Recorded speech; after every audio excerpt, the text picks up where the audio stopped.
game mereka, split push power mereka juga, ataukah RRQ masih akan memegang game red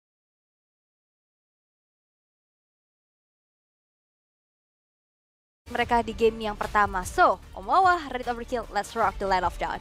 Let's go to the Land of Dawn. Thank you so much all untuk introductions-nya. Dan sekarang kita lihat match penutupan dari kedua tim yang masih memperebutkan posisi peringkat pertama dari grup B. Akankah game red dari RRQ Hoshi dihancurkan atau justru RRQ Hoshi lah yang bisa mempertahankan keadaan? Tapi kali ini lihat gimana Idok bermain dengan sangat agresif, men-trigger retributions dari KLTZ. Dan itu membeli waktu cukup banyak sih. Dan lihat di sisi lain Om, Sujin yang mengambil orange buff milik KLTZ. Oh ini aku suka banget sih, RRQ Hoshi mereka menunjukkan sesuatu yang sangat bagus, dimana memang ya kalau lawan menggunakan Jawhead, orange buff pasti dicepetin. Dan Sujin tinggal masuk tadi karena sudah low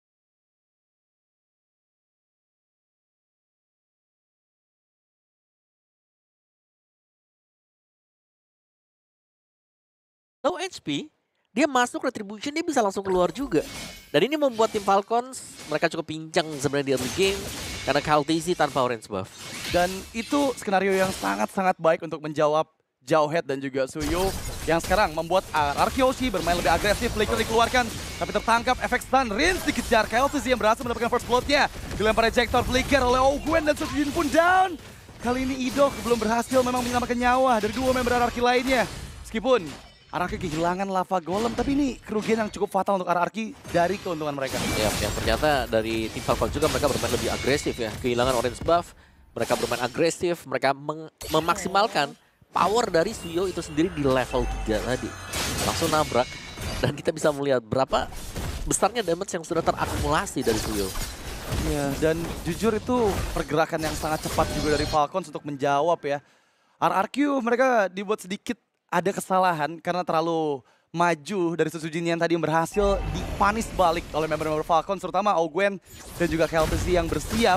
Tapi kali ini kondisinya Turtle sudah mulai dikuasai oleh tim Falcons. Retribution yang dikeluarkan tapi gagal, dan Dairon menjadi penyelamat dengan lasit Gara Turtle yang membuat keuntungan beriman untuk RRQ Hoshi. Bahkan Flaptazy tereksekusi, View tertinggal. Gak ada flicker dari View, Shadow Kill dikeluarkan, berhasil dieksekusi oleh Rins. Menjadi keuntungan yang lagi-lagi dipegang oleh RRQ Hoshi. Yep, mistakes dari tim Falcons. Retribution yang terlalu cepat tadi dipergunakan oleh KLTZ mungkin ya, dikarenakan dorongan dari Fist Break juga tadi yang terjadi. Sehingga sedikit panik dari KLTZ untuk menekan tombol Retribution. Dan tim Falcons mereka kembali tertinggal. Jadi sama-sama saling balas-membalas satu sama lain. Dan tempo permainan ini belum pelan, masih cepat juga sebenarnya. Karena kita jarang melihat dari Regen PH. Iya. Ini sudah harus kontes di early dengan poin kill ya. Totalnya sudah 4 sekarang di menit 3. Benar-benar, dan ini mungkin adaptasi yang dilakukan oleh Falcons ya, berhadapan dengan RRQ Hoshi yang biasanya early game mereka nggak terlalu agresif. Tapi mulai di menit ke-7, ke-8 sebelum Lord pertama muncul, mereka udah mulai tuh memegang tempo permainannya. Dan kali ini memang pergerakan dari Idok yang nggak diduga-duga membuat Ogwen agak sedikit panik di sana meskipun mendapatkan poin pick pertama karena Ogwen, tapi Idok pun tereksekusi. Rins menggagalkan reward manipulation-nya. KLTZ terpaksa harus bermain jauh lebih aman karena Toy terlihat datang dari kejauhan. Ya, Piu yang harus diwaspadai sekarang karena dia selalu nempel dengan taratnya, tidak ingin terlalu maju juga. Dan Super Marco sementara waktu hanya akan berusaha untuk mendapatkan stack demi stack ya. Karena wah, ini masalahnya Super Marco juga nggak selamat. Lihat gimana Sujin bahkan bisa mendapatkan Super Marco yang tadi udah kehabisan langkah untuk mengeluarkan Battle Mirror Image. Ini menjadi keuntungan yang berlipat ganda untuk RRQ Hoshi karena lagi-lagi space buat Toy mendapatkan free farm, apalagi Idok sama Rin sekarang megangin juga untuk di belakang outer turret top lane. Wow, tapi View langsung bad fist berusaha untuk menabrak ya. Dan di area top akan bisa di-defense untuk last catapultnya diberikan kepada View. Ternyata Super Marco agak sedikit terlambat. Takmin Claw. Tidak ada masalah juga, Flaptazy mengambil area mid dan kita akan melihat level 5 jungler akan clear di XP lane. Ya udah waktunya nih. Wah, tapi ini Idok nggak ketahuan sama sekali oleh View. Oke, terekspos sedikit. Masih menunggu momentum. Dan ternyata KLTZ yang menyadari keberadaan dari Idok membuka Glorious Pathways, Sujin yang dituju. Dengan efek stun, Unstoppable Force dikeluarkan, Sujin masih bisa menghindar. Tapi Retributions yang belum connect memang, tapi dapatkan oleh View. Untuk turtle kedua, penyelamatan yang begitu bilang dari sang mid laner tim Falcons berhasil mendapatkan objektif turtle-nya. Yap, turtle pertama, turtle kedua bukan jungler yang dapetin, tapi EXP dan juga mid laner. Dan kali ini ya, memang tempo permainan agak pelan. Tapi kalau kita lihat Super Marco-nya, ini harus bisa juga di pick off. Karena Dua late game insurance bagi tim Falcons ini akan sangat berbahaya di mid game. Dan sejauh ini ya, Vio juga sudah bermain dengan cukup baik. Dia hanya sekali terpick off, udah dia main di belakang terus. Tidak ingin membiarkan posisinya juga terlihat dengan pemain-pemain RRQ. Iya, tapi masalahnya sekarang gimana caranya RRQ membongkar rotasi bermain bertahan dari tim Falcon. Sekarang mereka udah bergerak secara aman banget. Tapi kali ini nggak dengan Idok yang datang setelah tiba-tiba flicker dikeluarkan. Tertangkap Curtain Skull View dan juga Flap to Z. Masih berhasil menahan semua damage yang diterima. Dan bahkan di bagian lain, ada Zaman Force yang diaktifkan oleh Toy memukul mundur Super Marco. Selesai dengan beberapa hit ke arah outer turretnya. Dan ini bisa saja untuk terus mendorong dari RRQ terutama di bagian tengah karena Susujin bersiap. 1v2 terlihat backupan pun datang Dairen dan juga Rins yang mendorong mundur. Tapi Quad Shadow yang begitu beresiko hampir saja bisa dilempar oleh Ejector. Iya, tapi masih berhasil untuk mendapatkan Lito Wanderer. So it's okay. Tapi top lane-nya lihat Super Marco-nya di-push ternyata. Itu pressure yang tiada henti dari Toy dan lihat gimana Toy bermain dengan sangat nyaman di depan Super Marco. Ya, sang juara dunia. Betul, the bulletproof Super Marco. Yang ternyata berhasil didesak mundur juga, bahkan harus kehilangan ya. Untuk turret yang dijaga oleh dia juga. Sementara tugas di late games yang aku takutnya buat RRQ Hoshi. Karena mereka nggak punya akses nanti untuk menuju ke field. Sekarang mereka masih punya Idok, masih bisa sembunyi dalam rumput. Tapi late game pasti beda cerita. Ya aku ngelihatnya bisa tetap naruh harapan ke arah Susujin sih. Ngelihat dia kondisinya masih aman banget ya dengan 2 poin kill dan dari segi gold lead juga semua member RRQ Hoshi ada di atas dari tim Falcon. Tapi kondisinya akan segera berubah pastinya di turtle yang ketiga. Setup seperti apa yang akan dilakukan karena conceal play yang dilakukan oleh tim Falcons. Menuju ke bagian tengah, Gwen masih menunggu momentum. Dairen yang terexpose, Ejector dikeluarkan. Reward Positions yang berhasil memberikan cover dan bahkan Flop to Z dan Kyle to Z down. Lihat gimana Susujin menggunakan Shadow Kill di timing yang tepat. Memukul mundur Super Marco. Dan kali ini turtle ketiga milik RRQ. Ya pasti jatuh ke tangan RRQ karena Kaltizi yang tumbang juga dan nice play tadi.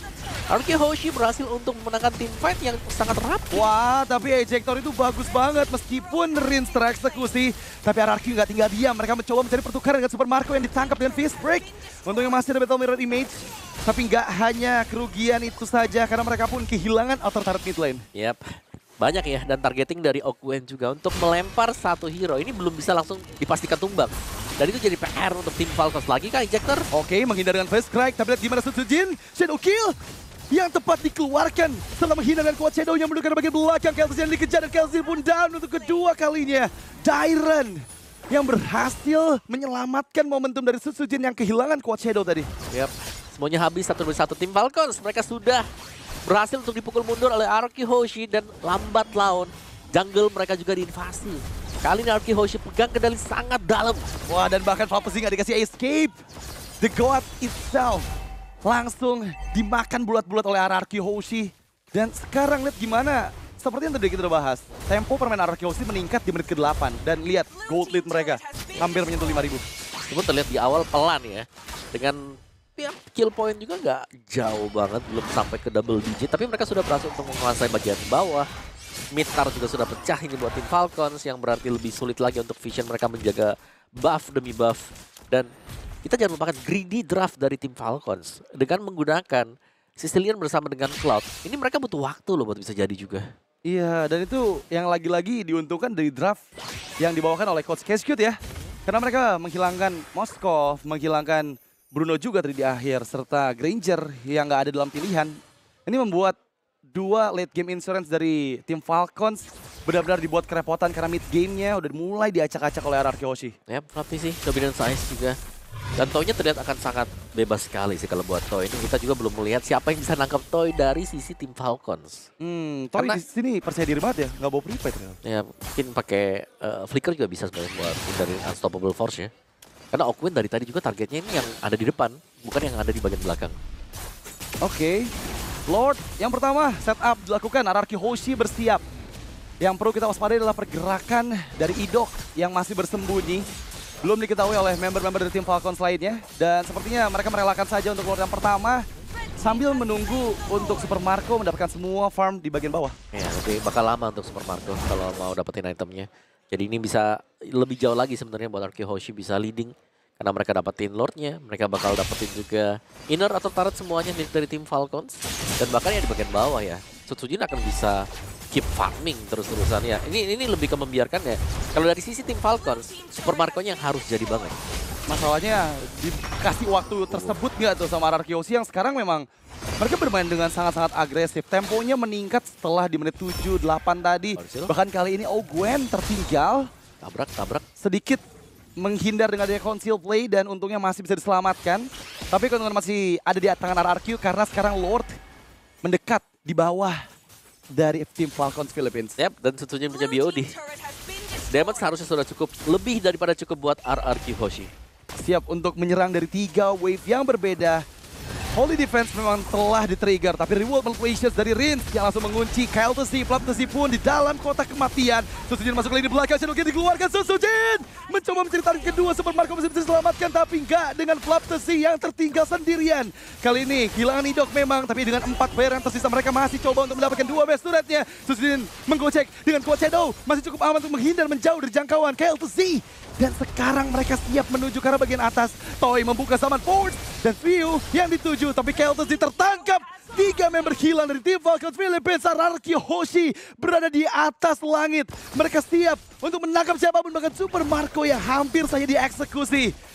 Satu timing yang tepat dari Shadow Kill yang dikeluarkan oleh Sujin. Yap, masih bisa tapi gamenya belum end. Masih akan ditahan oleh tim Falcons. Tapi kita bisa melihat ya, base turret yang hilang. Pertanda tim Falcons mereka sudah sangat melemah untuk bisa keluar dari area base. Apalagi dengan perbedaan gold yang sangat jauh. Yang kalau kita lihat juga goldnya semuanya leading dipegang oleh RRQ Hoshi. Bahkan, waduh Lek Daeran. Wah, Duitnya banyak banget ya, 3.200 leading. Dan itu Flaptisi masalahnya. Hylos yang memang bisa dipegang banget dengan Cici. betul. Dan lagi-lagi kita lihat gimana inisiasi yang dilakukan oleh RRQ Hoshi dengan masuk ke sesuatu jadi bagian belakang. Direct double kill. Mencari target ketiga karena Kael'thasi pun hilang. Menyisakan 2 member saya dari tim Falcons. RRQ Hoshi mengacak-ngacak roster juara dunia. Bahkan kali ini mereka bisa melakukan one straight push-nya karena hanya ada View dan juga Ogwen. 2 member terakhir dari Falcons Philippines yang seperti yang gak bisa bertahan karena Susujin lagi-lagi The Mercenary masuk lini belakang. Ogwen down dan 12 menit yang dibutuhkan untuk RRQ, the King of Kings, mendapatkan game yang pertama. Ya, kemenangan yang sangat-sangat penting